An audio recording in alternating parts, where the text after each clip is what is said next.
Hey, good morning, everybody. Good Friday. Happy Friday to you. Hope you're ready for the weekend. Um, if you're not working through the weekend, I hope you're ready for it and have some plans to relax or enjoy yourself or do whatever it is you need to do and get done whatever it is you need to get done. Today, I want to remind you of a story. It's in Luke chapter 15. It starts in verse 11, and we call it the story of the prodigal son, the parable of the prodigal son. And probably everyone is familiar with the story, and if not, you're familiar with the concept of the prodigal son. And what the story of the prodigal son is that there was a man who had two sons, and one of his sons came to him and he said, "Dad, I want my inheritance. I want you to give it to me now. I don't want to wait. I want you to go ahead and give it to me because I want to go. I want to make my own way in this world. I want to do what I want to do." And so his father gave him his inheritance, and he took off. Father didn't hear from him for who knows how long, probably years. He went away, went to the big city, went to wherever. He wasted all his money on partying and women and booze and just living it up and having a good time. And then there came a famine in the land, and he had nothing.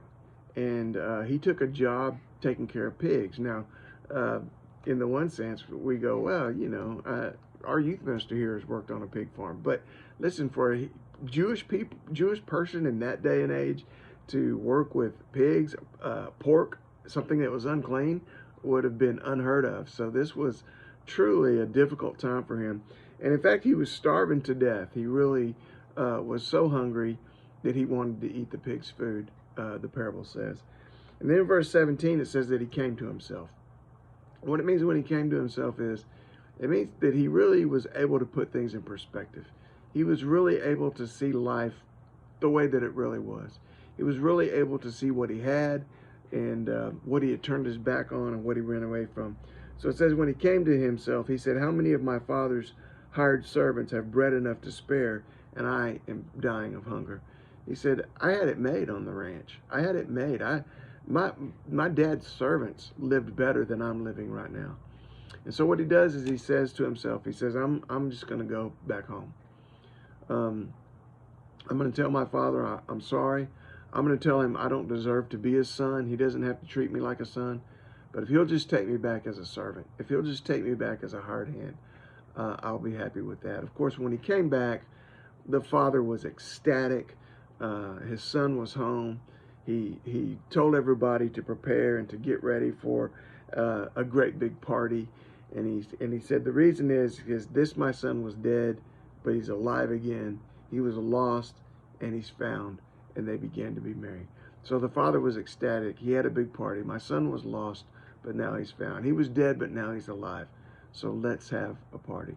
Here's what the point I want to make with this. Trials, troubles, difficulties, hardships, the hardships of life. When you're at the bottom of the barrel, when you're on the end of your rope and you're just hanging on, just like the prodigal son was. One of the things that those hardships do is they drive us back to the Father. They drive us back to God. We realize how much we need God in our lives. We realize how much we need to be in His presence. We realize how much we need to be under the umbrella of His blessing.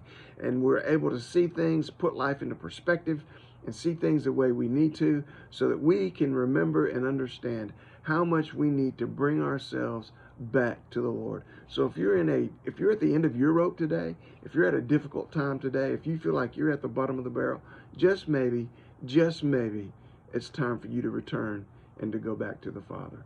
I don't know, but just remember, during hardships, go back to the Father. Hey, y'all have a great weekend. Come see me Sunday. Love you guys. Get out there and faith this weekend, all right? God bless you. Bye.